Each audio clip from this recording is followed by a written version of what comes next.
Halo warga kelas 62. Oke, hari ini adalah hari pertemuan kita yang pertama.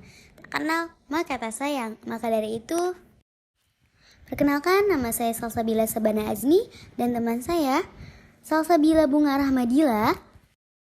Oke kak, jadi kita di sini mau membahas tentang apa sih?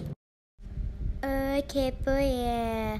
Oke, biar aku kasih tahu ya. Oke, jadi di sini kita akan mengupas tuntas tentang pembelajaran yang dapat meningkatkan daya berpikir kritis seorang anak. Pembelajaran yang dapat meningkatkan daya berpikir kritis anak. Pengertiannya seperti apa itu, Kak? Oke, jadi pembelajaran yang dapat meningkatkan daya berpikir kritis anak bisa dibilang sebagai critical thinking ya. Nah, dalam bahasa Indonesianya bisa diartikan sebagai berpikir kritis. Nah, sedangkan nih guys, menurut Kamus Besar Bahasa Indonesia, berpikir adalah menggunakan akal budi untuk mempertimbangkan dan memutuskan sesuatu. Sedangkan kritis adalah bersifat tidak mudah percaya, bersifat selalu berusaha menemukan kesalahan dan keliruan, dan juga tajam dalam menganalisis. Menurut Imah dan Mukowim, pada tahun 2020, mereka mengatakan bahwa berpikir kritis atau critical thinking memiliki arti sebagai penilaian atau pengambilan sebuah keputusan yang penuh pertimbangan oleh individu. Nah, berpikir kritis ini juga merupakan kekuatan berpikir yang harus dibangun sejak dini. Kenapa? Karena untuk menjadi suatu kebiasaan, watak dan juga kepribadian yang tertanam dalam dirinya untuk memecahkan persoalan-persoalan yang ada di dalam kehidupannya. Seperti itu, Kak. Oke, ada satu lagi contoh dari Nila dan temannya menyebutkan bahwa anak usia dini cenderung memiliki kemampuan berpikir kritis yang sangat relatif rendah sehingga perlu adanya upaya untuk membentuk kemampuan berpikir kritis pada seorang anak. Seperti itu. Karena kemampuan berpikir kritis dapat mempengaruhi prestasi belajar dan juga dapat membantu anak atau siswa lebih memahami sebuah konsep. Berpikir kritis atau critical thinking ini dapat digunakan loh guys. Untuk apa? Untuk mencapai pemahaman yang lebih dalam tentang materi atau konsep. Nah, maka pemikiran anak terhadap konsep adalah benar. Nah, dengan demikian guys, dapat disimpulkan beberapa pengertian di atas, yaitu bahwa critical thinking atau bisa dibilang dengan berpikir kritis adalah cara berpikir yang rasional dan juga reflektif, yang berfokus pada apa yang dikerjakan dan juga diyakini. Seperti itu, Kak. Oke, baik. Nah, tadi kan sudah pengertian ya, Kak ya. Sekarang ada nggak sih tujuan itu dari pembelajaran yang dapat meningkatkan daya berpikir kritis anak dan juga manfaatnya sekaligus? Oh ya, jelas ada dong. Warga kelas 62 harus tahu tujuan utama dalam kemampuan berpikir kritis, yaitu untuk melatih rasa penasaran kita yang menjadikan sebuah kemampuan berpikir kritis untuk dapat menyelesaikan permasalahan-permasalahan yang ada dan juga mampu mengambil sebuah keputusan yang nyata dengan mempertimbangkan yang matang. Kemampuan berpikir kritis dalam pembelajaran memiliki peran yang sangat besar loh, yaitu dalam meningkatkan proses belajar pada anak. Nah, selain itu juga berpikir kritis memiliki peran sebagai bekal untuk anak menghadapi masa depannya nanti. Adapun manfaatnya yaitu dapat dirasakan jika mengasah kemampuan berpikir kritis, memiliki kemampuan yang lebih dan unggul, mampu bersaing dengan orang lain baik dalam dunia pendidikan, dunia kerja, ataupun dunia lainnya. Oke, sebelumnya ada nggak sih Kak model pembelajaran untuk meningkatkan daya berpikir kritis anak? Oke, ada dong. Pada dasarnya anak itu kan bersifat unik, yang selalu spontan dan juga tidak terduga. Nah, mereka juga memiliki antusias yang sangat tinggi terhadap hal baru. Nah, jadi pada dasarnya anak itu kan bersifat unik, yang selalu spontan dan juga tidak terduga. Mereka juga memiliki antusias yang sangat tinggi terhadap hal yang baru. Jadi, konsep ini ditandai dengan kebiasaan anak yang selalu tertarik dengan dan ingin mencoba banyak hal yang baru dilihat oleh mereka. Nah, model pembelajaran ini juga dibagi menjadi 5, yaitu yang pertama, bercerita atau dalam bahasa asing storytelling. Dalam metode ini diawali dengan memberikan pelatihan, yaitu pendampingan melalui diskusi, pemberian materi, latihan simulasi, dan juga pemberian tugas dan pekerjaan rumah atau bisa dibilang PR. Nah, dalam penelitian ini juga menunjukkan bahwa metode storytelling pada anak mampu meningkatkan kemampuan berpikir pada anak usia dini. Metode ini juga dianggap dapat memberikan pembelajaran yang menarik dan mudah dipahami oleh anak. Nah, ini juga dianggap efektif untuk mengembangkan kemampuan berpikir kritis bagi anak. 2. Pembelajaran Problem Based Learning atau yang biasa disebut PBL. Model pembelajaran Problem Based Learning juga mampu mengembangkan kemampuan berpikir kritis pada anak.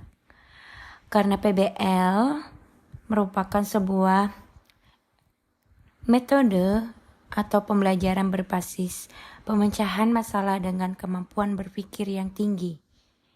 Dalam proses pembelajarannya menggunakan permasalahan yang nyata yang dapat dialami oleh seseorang sehingga dapat memberikan sebuah pengalaman secara langsung dan nyata dalam sebuah masalah, dan akan berdampak baik bagi perkembangan anak untuk menyelesaikan sebuah masalah yang ada di kehidupannya.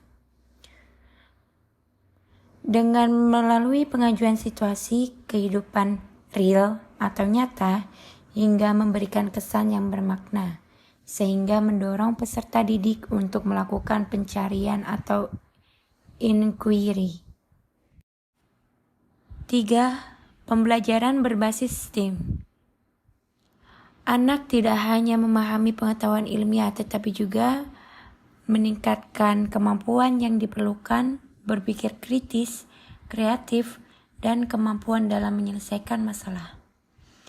Metode ini dapat membantu menyeimbangkan fisik dan mental pengembangan pikiran, terutama pemikiran yang kritis. Meningkatkan kemampuan berpikir kritis pada anak bisa melalui pembelajaran yang berbasis STEAM, di mana penggabungan antara sains, teknik, seni, dan matematika secara menyeluruh untuk sebuah pola dalam penyelesaian masalah. Dengan menggunakan pembelajaran berbasis STEAM, diharapkan mampu mendorong anak untuk dapat menyeimbangkan rasa keingintahuannya dan dapat pula mengajukan pertanyaan agar anak-anak dapat menambah pengetahuan dari lingkungannya dengan mengeksplorasi, menemukan, dan dapat mengamati bagaimana sesuatu itu dapat berjalan atau bekerja. Dengan metode STEAM ini, diharapkan anak dapat berkembang dalam segala aspek seperti sosial emosional, nilai agama dan moral, kognitif, bahasa, fisik motorik, dan seni. 4. Model pembelajaran Guided Discover. Model pembelajaran Guided Discovery adalah pembelajaran yang menekankan pembelajarannya yang berpusat pada siswa atau peserta didik untuk menemukan dan melakukan eksperimen sendiri dan memberikan sebuah kesimpulan pada apa yang sudah dipelajari.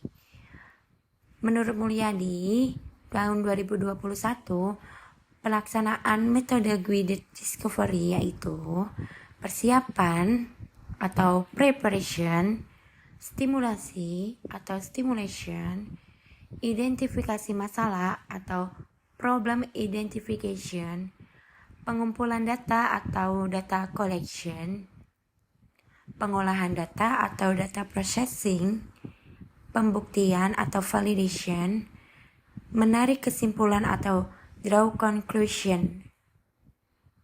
Dalam proses pembelajaran menggunakan model pembelajaran guided discovery, tidak hanya anak yang melakukannya. Pendidik serta orang tua ikut andil dalam pembelajaran agar menjadi pembimbing dan pengarah bagi anak. 5. Pembelajaran inquiry. Menurut Prasetyo dan Rossi tahun 2020, pembelajaran inquiry merupakan model pembelajaran yang dapat mengaktifkan proses pembelajaran pada anak didik. Model pembelajaran inquiry mengembangkan keterampilan berpikir secara kritis dan kreatif, sekaligus melatih keterampilan bekerja sama secara terbuka untuk anak didiknya. Pembelajaran inquiry ini bertujuan untuk memberikan cara bagi anak untuk membangun kecakapan-kecakapan intelektual atau kecakapan berpikir terkait dengan proses-proses berpikir reflektif. D. Karakteristik dan ciri-ciri. Keingintahuan dan pertanyaan merupakan karakteristik yang diperlukan untuk mereka yang berpikiran kritis, karena mereka selalu berusaha mencari jawaban atas pertanyaan yang mereka ajukan. Contoh. Dalam proses pembelajaran, berpikir kritis merupakan hal yang harus dikembangkan, terutama pada anak usia dini. Dengan meningkatkan kemampuan berpikir kritis pada anak dapat lebih terbuka terhadap perbedaan pendapat, mampu memandang suatu hal dari berbagai sisi, tidak mudah terpengaruh, dan mampu menganalisis sesuatu hal dengan baik. Mengembangkan pemikiran yang kritis juga sangat berdampak bagi kehidupan di masa dewasanya. F. Kesimpulan. Anak-anak pada umumnya memiliki rasa ingin tahu yang tinggi tentang hal yang baru yang ditemukannya. Hal ini dapat dikembangkan agar anak mampu berpikir kritis. Dengan berpikir kritis atau critical thinking dapat mempermudah anak untuk bisa menyelesaikan sebuah masalah. Bukan hanya masalah dalam sebuah pembelajaran, namun juga dapat menyelesaikan dan memecahkan sebuah masalah dalam kehidupannya. Ciri-ciri individu yang memiliki pemikiran kritis itu cenderung memiliki rasa ingin tahu yang tinggi, percaya diri, dan berpikiran tunggal dalam masalah yang kompleks. Selalu mencari informasi yang relevan, fokus, dan pantang menyerah. Maka dengan begitu, perlunya kesadaran sebagai orang tua dan pendidik untuk dapat menstimulasi perkembangan kemampuan berpikir kritis anak dengan metode ataupun model pembelajaran yang tepat.